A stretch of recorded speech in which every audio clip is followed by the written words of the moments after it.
जय हिंद फ्रेंड्स, मेरा नाम अजीत सिंह और आप मेरा यूट्यूब चैनल देख रहे हैं दद्दा की खरी खरी। तो मैं आज आपको एक स्टोरी सुना रहा हूँ। लॉकडाउन से पहले हमारे स्कूल में हॉस्टल चलता था। तो वहाँ पे उधर उत्तराखंड, सुदूर उत्तराखंड, मतलब कुमाऊं मंडल में भी जो सबसे आखिरी जिला है, वहाँ की एक महिला अपने और उसके दो बच्चे हमारे स्कूल में हॉस्टल में, वो शी वॉज अ कुक। तो साहब फिर कोरोना कोविड के कारण लॉकडाउन हो गया और अचानक लॉकडाउन हुआ तो बाकी सारा स्टाफ तो चला गया। पर चूंकि ये इस महिला का घर बहुत ज़्यादा दूर था और उसको 1 डेढ़ दिन की बस की यात्रा, यहाँ से पहले हल्द्वानी, हल्द्वानी से आगे और आगे बहुत दूर तक यात्रा करनी थी, और वो चूंकि लॉकडाउन हो चुका था इसलिए ऐसा कोई साधन मिल नहीं रहा था। तो शी वॉज स्टक। और हम भी सब, हमारा चूंकि रेजिडेंस स्कूल कैंपस में ही है तो हम तो स्कूल में थे ही, और ये महिला अपने घर जा नहीं पाई और स्कूल कैंपस में ही हॉस्टल है। तो हुआ ये कि अब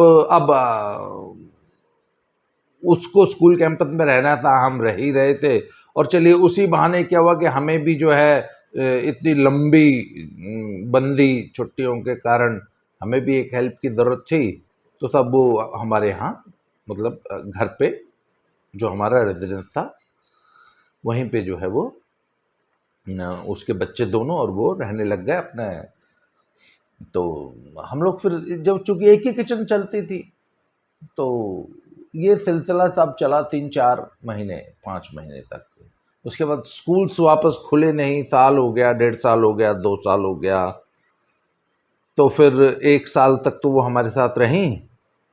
उसके बाद फिर वो दिल्ली चली गई अपने दोनों बच्चों को लेके, क्योंकि यहाँ पे उनको जो है, एक तो स्कूल में एक पैकेज मिलता है ना, स्टाफ को एक पैकेज मिलता है भाई, दोनों बच्चों की पढ़ाई जो है वो फ्री ऑफ कॉस्ट हो जाती है, प्लस सैलरी हो जाती है और रहने खाने की जगह मिल जाती है।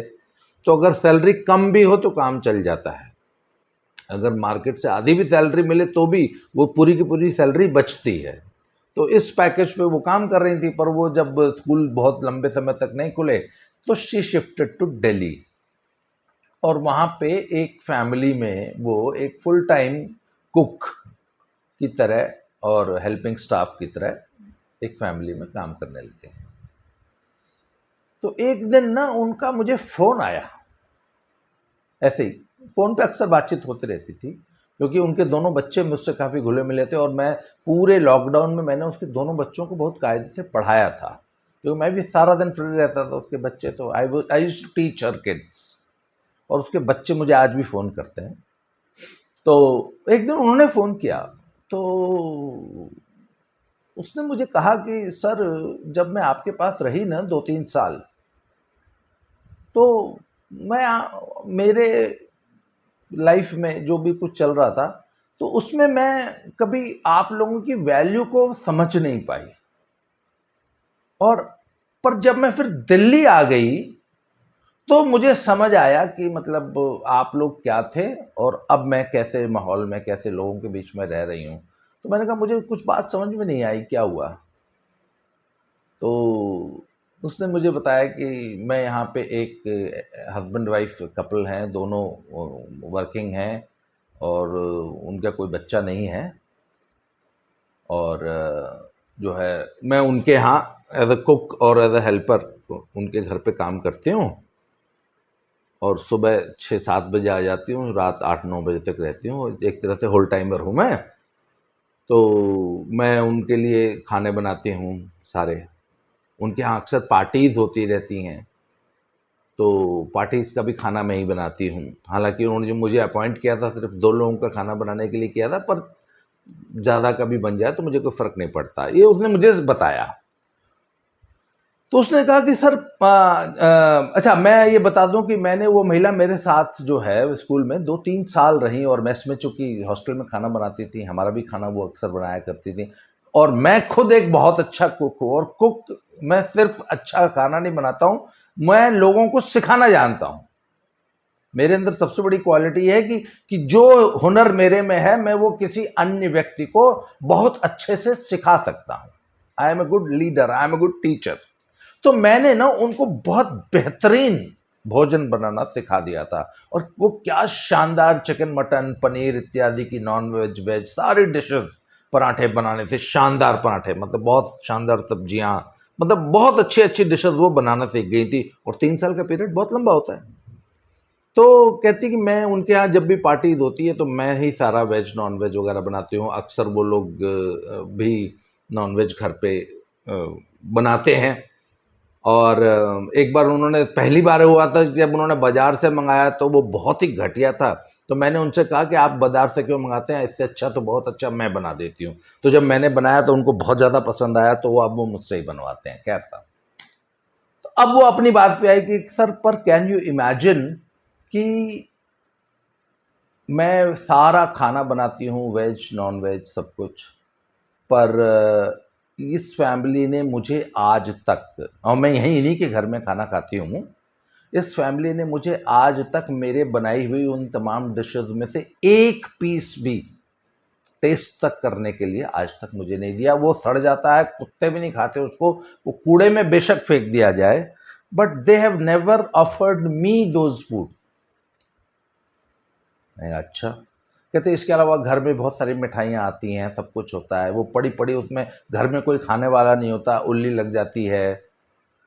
एंड पर ये इन्होंने, इस परिवार ने आज तक मुझे कभी भी कोई चीज़ ऑफर नहीं की। हाँ, दाल सब्जी अगर बच जाती हो तो ताजी मुझे सर्व करने की अपेक्षा वो ये एक्सपेक्ट करते हैं कि मैं कल की बासी बची हुई दाल सब्जी खाऊं। तो ये वो अपना ना एक तरह से ग्रीवांस, अपना रोना मेरे सामने रो रही थी। तो फिर उसने मुझे कहा कि सर, अब मैं जब यहाँ आई हूँ ना तो मुझे आप लोगों की वैल्यू पता लगी। तो वो हमारी वैल्यू क्या पता लगी, मैं ये बताना चाहता हूँ। तो जब वो हमारे यहाँ खाना बनाती थी तो उनका खाना भी हमारे किचन में बनता था। और उनके दोनों बच्चे, मैं, मेरे अगर जैसे मेरे बच्चे तो खैर बाहर रहते हैं, तो मेरी पत्नी या एक आध कोई और कभी हो, तो अब भाई मान लीजिए एक चिकन बना, उसमें 6 लोगों को खाना है, और हम तो सब पूरे ऐसे कढ़ाई लेके बैठ जाते थे।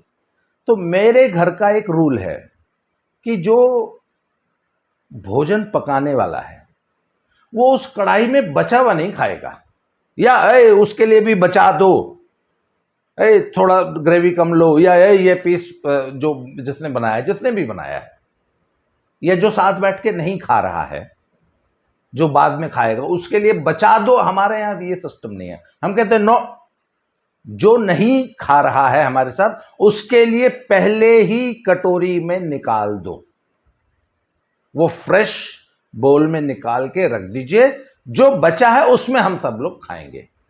और पीसेस का इक्वल डिस्ट्रीब्यूशन, मतलब ये नहीं कि उसको गर्दन गर्दन के पीस आप दे देंगे, नो, आप उसको लिए प्रॉपर पीसेस और प्रॉपर ग्रेवी। अच्छा, ऐसे क्या होता है कि हम लोग बड़ा ड्राई डिशेस बनाते थे, इसमें ग्रेवी हमेशा कम रहती थी। तो हम लोग जब 4-5 बच्चे, जिसमें उनके 2 बच्चे भी बैठ के हमारे साथ ही हमेशा खाते थे, और हमारे घर में एक रूल था कि छोटे लेग पीस जो है वो छोटे बच्चे को दिया जाता है, तो वो लेग पीस हमेशा उसके बच्चे खाते थे। तो वो चूंकि सूखी डिश बनती थी ना, कम ग्रेवी वाली, तो हमको हमेशा ग्रेवी कम पड़ती थी। पर जिसके लिए हमने पहले बाउल में निकाला है, वो उसकी ग्रेवी कभी नहीं कम होती थी, because we were so particular about this कि नहीं, जिसने खाना बनाया है he should be fed properly.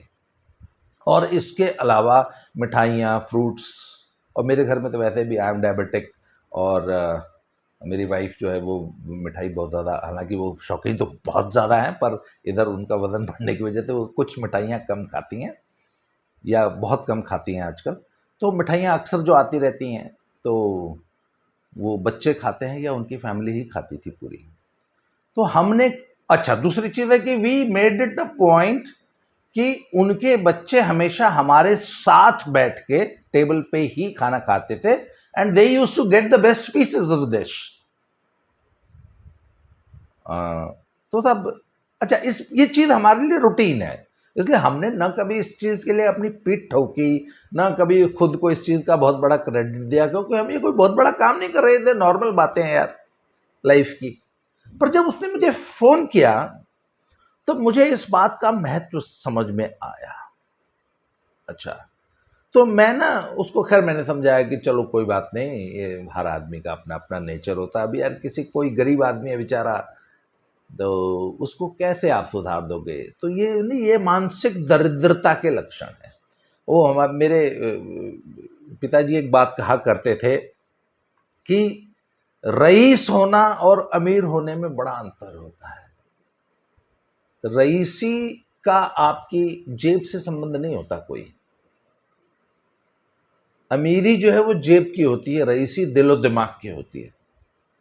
दिल दिमाग से जो रईस आदमी होता है ना, वो उसका दिल बहुत बड़ा होता है, उसकी सोच बहुत बड़ी होती है। और जो आदमी बहुत अमीर हो, वो ये बहुत जरूरी नहीं है कि रईस भी हो। और अपने साथ के ह्यूमन,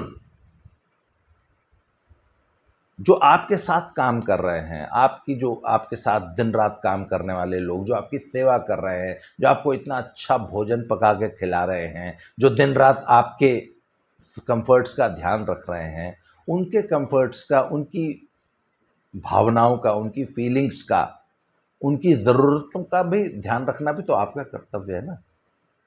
और इतना सब कुछ होने के बावजूद, मतलब एक भरा पूरा घर, मतलब उसकी सैलरी 20 या 22 हज़ार रुपये है वहाँ पे दिल्ली में। दिल्ली में जो फुल टाइम हेल्पिंग स्टाफ होता है,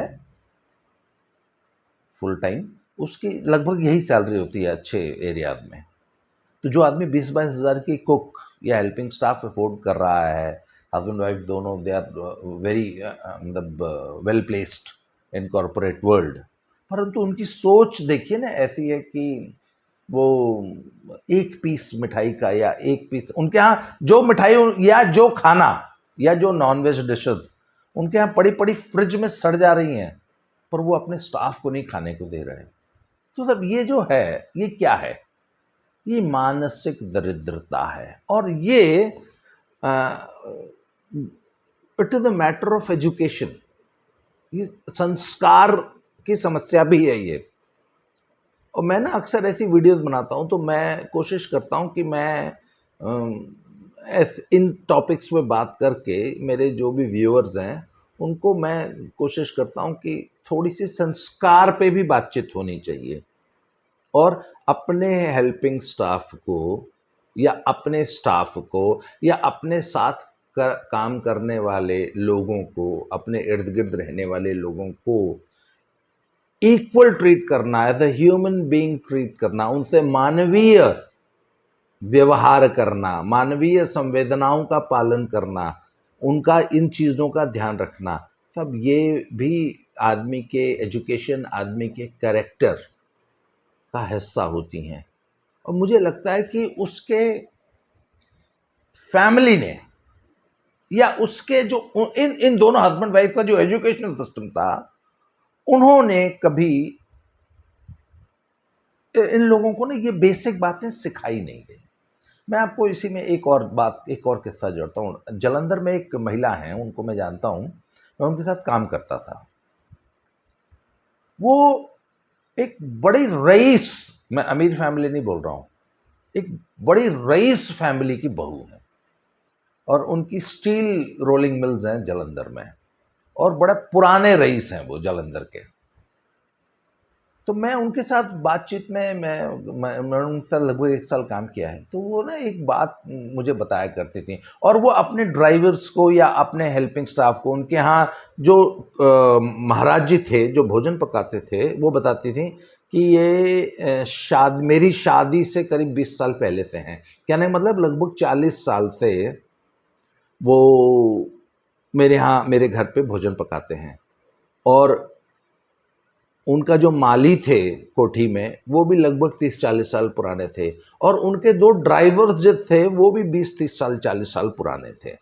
उसके अलावा नए लोग भी, नए ड्राइवर्स भी थे। जैसे जैसे परिवार बढ़ा तो गाड़ियों की संख्या बढ़ी तो ड्राइवर्स बढ़े। तो उन्होंने कहा कि हमारे घर में किसी बहू या किसी बच्चे की या किसी बेटे की पिताजी के सामने, या किसी भी परिवार के सदस्य की ये हिम्मत नहीं है, ये मजाल नहीं है कि जो हमारे जो हेल्पिंग स्टाफ हैं, जैसे महाराज जी हैं जो भोजन पकाते हैं, या जो माली भैया हैं, जो ड्राइवर भैया हैं, हम उनको भैया शब्द से कम एड्रेस नहीं कर सकते। हमारे घर में ये संस्कार ही नहीं है।